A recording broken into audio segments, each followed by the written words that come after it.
होई सोई जो राम रचि राखा, को करी तर्क बढ़ावे साखा। राम ही रचने वाला है और राम ही करने वाला है, जो कि हमें रामायण से संदेश मिलता है। और ऐसे में प्रभु श्री राम के चरित्र के साथ साथ हमें रामायण बहुत और कुछ सिखाती है। और खास तौर से जब मिलिट्री की बात आती है तो राम को एक बहुत बड़ा वॉरियर के रूप में देखा जाता है, एक मिलिट्री लीडर के रूप में देखा जाता है। ऐसे में वॉर लेसन्स फ्रॉम रामायण को लेकर हमारे साथ जुड़े हैं एक soldier, major general CP Singh. Sir बहुत बहुत शुक्रिया हमारे साथ जुड़ने के लिए। जो रामायण है उनसे तो सभी लोग वाकिफ हैं, और एक रामायण सीरियल आता था रामानंद सागर का, और उसके बारे में ऐसा कहा जाता था कि उसे मजहब से उठकर सभी लोग एक साथ बैठकर देखते थे अपने घरों में।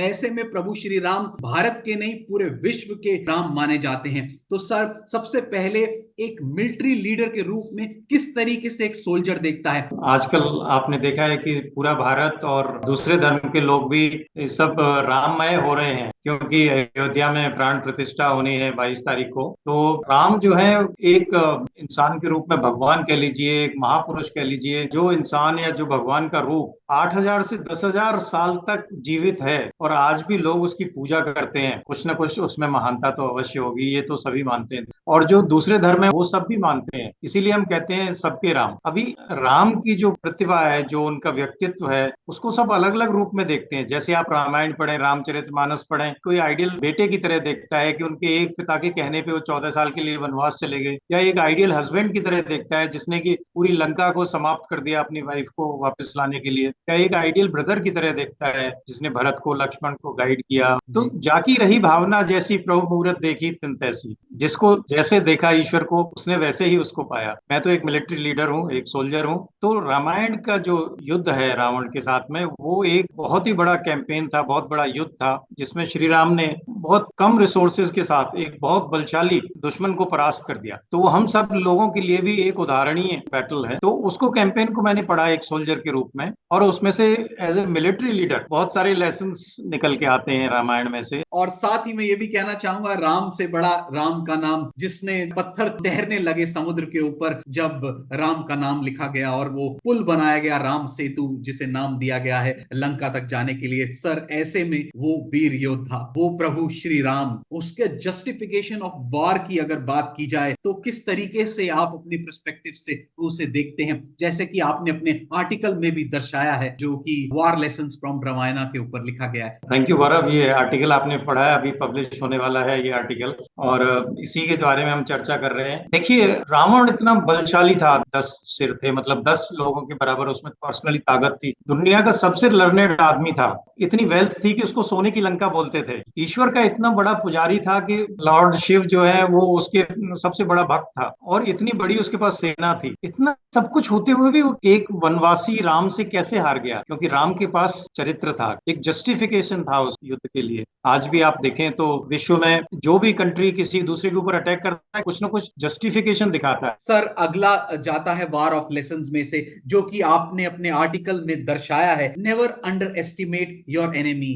अपने एनिमी को कमजोर कभी नहीं समझना चाहिए। तो ऐसे में किस तरीके से एक सोल्जर रामायण में से इसको देखता है, क्या कहना चाहेंगे सर? रामायण से एक बहुत बड़ी सीख मिलती है कि रावण ने भगवान श्री राम को अंडर एस्टिमेट किया। उसने सोचा अरे ये वन में रहने वाले हैं, इनके पास कोई सेना नहीं है, कोई साधन नहीं है, ये क्या मुझे अड़ाएंगे। तो उसके अंदर एक सुपीरियरिटी कॉम्प्लेक्स आ गया, और वही उसके हारने की सबसे मेन कारण थी। कभी भी अपने ऑपोजिशन को अंडर एस्टिमेट नहीं करना चाहिए। आप रशिया को देखिए, यूक्रेन को उसने सोचा अरे 10-15 दिन में लपेट देंगे, 2 साल हो गए। इसराइल ने भी सोचा अभी हमास को हम खत्म कर देंगे, this is the beginning of the end, 3 महीने हो गए। इतनी जल्दी खत्म नहीं होती है लड़ाई। तो कभी भी अपने दुश्मन को अंडर एस्टिमेट नहीं करना चाहिए। रामायण की जो सीख है उसी को एक फेमस चाइनीज फिलोसफर हैं जिन्होंने किताब लिखी है आर्ट ऑफ वॉर, और उनकी काफी फेमस ये मिलिट्री के ऊपर उनके कोट्स हैं। तो उन्होंने भी श्री राम के इसी बात को कि कभी अपने दुश्मन को कम नहीं समझना चाहिए, उसके ऊपर एक कोट है, if you know the enemy and know your self you need not fear the result of 100 Wars. If you know your self but not the enemy, for every victory gained you will suffer A defeat, and if you know neither the enemy nor your self you will never succeed in any. बहुत ही सही कहा sir. पहले ताकत की बात हुई, अब रामायण में धीरज की बात की जाती है। धीरज बिल्कुल। धरा तो उसके बाद ही उस पेशेंस को रख के एक सेना बनाई और उसे ट्रेन किया गया। तो ऐसे में किस तरीके से देखता है एक सोल्जर रामायण को, और क्या सीख मिलती है जो कि आज भी हमारी जो सेनाएं हैं उनमें इसकी छवि नजर आती है। जैसे आप रामायण में देखें तो जब सीता जी को रावण उठा के ले गया था तो उनको बहुत दुख था, बहुत स्ट्रेस था, बहुत गुस्से में भी थे, लेकिन उन्होंने अपनी सेना तैयार करी, दुश्मन के बारे में पूरी जानकारी इकट्ठी करी, पूरा लॉजिस्टिक्स तैयार किया, जैसे आप कह रहे थे राम सेतु बनाया, जी। और फिर जब रावण के ऊपर जब अटैक किया तो श्योर सक्सेस थी। आज भी यही मिलिट्री में सिखाया जाता है कि जल्दबाजी में काम मत करो, अपनी पूरी तैयारी करो, पूरे हर पहलू पे ज्ञान करो, पूरे लॉजिस्टिक तैयार करो, तभी जीत आपकी सुनिश्चित। सर मैं अब वार लेसन से दो पहलू हैं उनको जोड़ दूंगा। सबसे पहले तो यूज ऑफ लोकल रिसोर्सेस, जो एक वनवासी का जीवन जी रहे थे श्री राम ने सीता माता और अपने भाई लक्ष्मण के साथ 14 वर्ष का वनवास किया। उसके बाद जब सीता को उठा ले गया रावण, तो अपने उन्हीं रिसोर्सेस में से जो वनवास में उनके पास थे उनमें से एक फौज तैयार की गई। उसके बाद एक लीडर बन करके एक टीम वर्क के नेतृत्व में उन्होंने आगे अपनी प्रोग्रेस की। क्या कहना चाहेंगे सर इस पर? ये बहुत बड़ा मिलिट्री लेसन हमें रामायण से सीखने को मिलता है कि हमेशा लोकल रिसोर्सेज का इस्तेमाल कर रहे हैं। देखिए भगवान राम थे, अयोध्या बहुत बड़ी राजधानी थी, बहुत बड़ा प्रदेश था, बहुत बड़ा राज्य था, अगर चाहते तो अपने 4-6 राजाओं को बोलते और वो उनकी मदद के लिए सेना भेज देते, लेकिन नहीं, वो तो राइटियस कॉज पे थे, तो उन्होंने कहा नहीं, मैं वनवास में हूँ, मैं कोई राजा नहीं हूँ। तो उन्होंने वन में रहने वाले जो वानर थे, आदिवासी थे, उन सबको इकट्ठा किया, सुग्रीव, जामवंत, वो हनुमान जी, उन सबको इकट्ठा किया, उनको ट्रेन किया, और वो ऐसे थे कि उनको ज्यादा लॉजिस्टिक्स की जरूरत नहीं है बहुत बड़ी सेना को, वो तो वन में रहते थे, कंदमूल फल खाते थे, और ऐसी सेना तैयार करी, उसको ट्रेन करके फिर उन्होंने कहा लंका पे अगर चढ़ाई करनी है तो हमें लंका तक का रास्ता तो होना चाहिए, तो उन्होंने फिर ये राम सेतु बनाया। मैंने श्रीलंका में IPKF में था, तो इसके ऊपर जो धनुष कोटी से लेके जो राम सेतु है इसके ऊपर से फ्लाई किया है कई बार, और बिल्कुल साफ दिखाई देता है जैसे कि एक एक कदम वहां पे ये जुड़ा हुआ हो, ये अभी भी उसके अवशेष वहां पे मौजूद हैं। तो सर जैसे कि कहा जाता है एक देश का जो आर्मी का जवान है, हमारी भारत की आर्मी का जो जवान है, वो अपने देश पे मर मिटने के लिए तैयार हो जाता है, एक बार आर्मी की ज्वाइन करने की देरी होती है। ऐसे ही श्री राम के लिए ये कहा जाता है कि रघुकुल रीत सदा चली आई, प्राण जाए पर वचन न जाए। तो ऐसे में हर बार श्री राम ब्लेसिंग लेते थे कि अपनी लंका पर चढ़ाई करने से पहले, और वैसे ही इंडियन आर्मी को भी देखा गया है कि वो कोई भी लड़ाई पर जाने से पहले वहां पे जवान किसी तरीके का आशीर्वाद लेते हैं। तो क्या कहना चाहेंगे सर इस पहलू पर आप? गौरव, ये परंपरा जो है हमारी रामायण से चली आ रही है। जब हम कोई भी बड़ा काम करने जाते हैं तो पहले ईश्वर को याद करते हैं, ईश्वर की ब्लेसिंग्स लेते हैं। भगवान राम ने भी रामेश्वरम में जो है शिव जी की पूजा करी,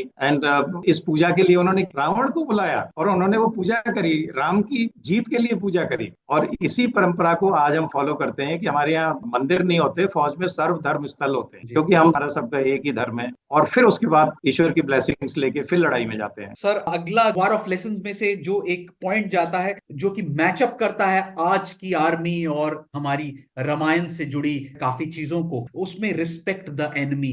भले ही हमने अपने शत्रु पर विजय पा ली, उसके बाद उसकी रिस्पेक्ट करना, किस तरीके से इंडियन आर्मी इसको निभाती है? अगर आपने पढ़ा होगा कि जब रावण घायल हो गया और हार गया और जमीन में अपनी अंतिम सांसें ले रहा था, तो भगवान श्री राम ने अपने छोटे भाई लक्ष्मण को भेजा, ये इतना ज्ञानी आदमी है और इस दुनिया से चले जाएगा, तो इससे फिर वो जो ज्ञान इसके साथ ही चले जाएगा, तो आप इसके पास जाइए और उसके डिसाइपल बन के उससे कुछ ज्ञान प्राप्त करिए दुनियादारी का, लड़ाई का। तो आज भी हम लोग इसी परंपरा को फॉलो करते हैं। We respect the enemy, the defeated enemy, and we give him the due. अगर आपको याद होगा, बांग्लादेश वॉर में करीब 1 लाख सोल्जर्स ने समर्पण किया था, 1 लाख पाकिस्तानी POWs बने थे, प्रिजनर्स ऑफ वॉर बने थे, उनको हमने जिनेवा कन्वेंशन के हिसाब से सारी सुविधाएं दी, और जब टाइम आया तो उनको बाइज्जत हमने उनके देश वापस भेजा। तो सर इसे यह भी कहा जा सकता है कि बी फ्रेंडली पावर, जो कि एक जियोपॉलिटिकल दृष्टिकोण से संकेत दिया जाता है रामायण से। हाँ, एक और छोटा सा पॉइंट है जो मिलिट्री के पॉइंट ऑफ व्यू से है। फौज में एक चीज होती है रैकी इन फोर्स, यानी हम दुश्मन पे अटैक करने से पहले अपनी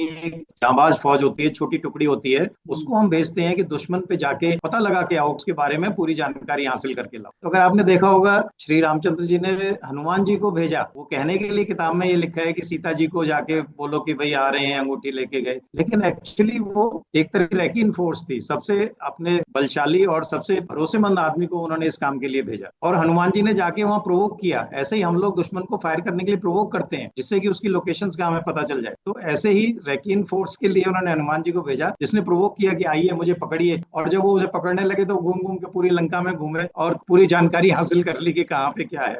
टेम प्लस हो गया कि उसके रिसोर्सेज को उसने बर्बाद कर दिया। तो एक तो अपनी पावर दिखाई, उसका नुकसान भी किया और सारे लेआउट का पता लगा के आया। सर मैं लास्ट हाँ, पॉइंट फिर से जियो दोहराता हूँ, बी फ्रेंडली पावर, जो कि रामायण के पॉलिटिक्स। जियोपॉलिटिकल दृष्टिकोण से देखा जाता है, और आज के दौर में जहां उसका कंपैरिजन वो विभीषण के साथ किया गया है, जिन्हें राम ने लंका पर विजय पाने के बाद वहां का सिंहासन सौंप दिया था। तो ऐसे में क्या कहना चाहेंगे सर? देखिए, अगर आप इतिहास में देखें तो बहुत सारे ऐसे राजा बने जिन्होंने दूसरे देशों पे चढ़ाई करी, लूट मचाई, पूरा धन लूट के ले गए और उस देश को अपने राज्य में मिला लिया। लेकिन भारत ऐसा कभी नहीं करता। हमारे जो राजा भी थे पुराने जमाने के भी, जैसे भगवान श्री राम का ही एग्जाम्पल लीजिए, उन्होंने वहां पे रावण को खत्म किया। उसके बाद ये नहीं कि लंका को अपने राज्य में मिला लिया। उन्होंने जो वहां के पॉपुलर लीडर थे, विभीषण थे, जो अच्छे उन्हें लगे कि ये सूझबूझ वाले व्यक्ति हैं, उनको वहां पे राजा बनाया। बोला आप लोगों की मदद से, जो डेमोक्रेटिक सिस्टम था उस टाइम पे, उनसे अपने राज्य को चलाइए, हमें आपसे कुछ लेना देना नहीं है। सीता जी को उन्हें पकड़ा था, वो हमारा वार का जो एम था वो अचीव हो गया,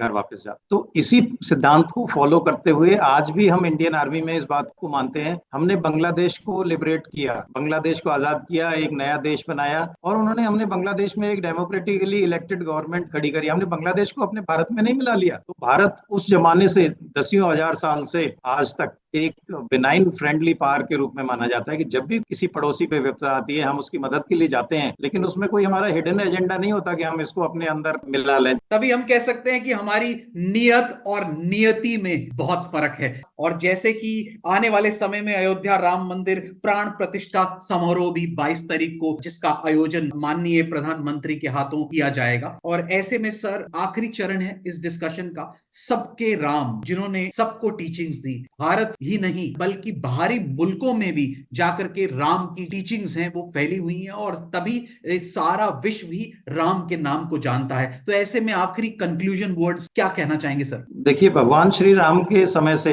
भारत जो है एक विश्व गुरु रहा है, और आज भी हम वापस उसी पोजीशन को हासिल करना चाहते हैं। हमने सीख दी दुनिया को, लड़ाई कैसे लड़ी जाती है, देश को कैसे चलाया जाता है, ये भगवान श्री राम ने 8,000 10,000 साल पहले पूरी दुनिया को सिखाया था। और बीच में अलग अलग धर्म हो गए, अलग अलग तरीके से लोग भगवान की पूजा करने लगे, लेकिन राम तो सबसे पहले के हैं। तब कोई धर्म अलग अलग नहीं थे, सबके राम है। इसीलिए आप देखेंगे देश के 140 करोड़ लोग और विश्व में जितने भी राम के अनुयायी हैं, 22 जनवरी का बड़ी बेसब्री से इंतजार कर रहे हैं कि जो प्राण प्रतिष्ठा होगी उसमें हम भगवान श्री राम को वो स्थान दे पाएंगे जो वो हमेशा से डिजर्व करते थे। ये बड़े गौरव की बात है। हर एक मिलिट्री लीडर हमारे जैसे की ये इच्छा होती है कि हम राम के बताए हुए रास्ते पर, उनके पथ चिन्हों पर चल पाए। ये थे हमारे साथ मेजर जनरल सीपी सिंह। तो उन्होंने चर्चा की कि किस तरीके से भगवान श्री राम एक बेहतरीन मिलिट्री लीडर के रूप में देखे जाते हैं। बहुत बहुत शुक्रिया सर, जय हिंद।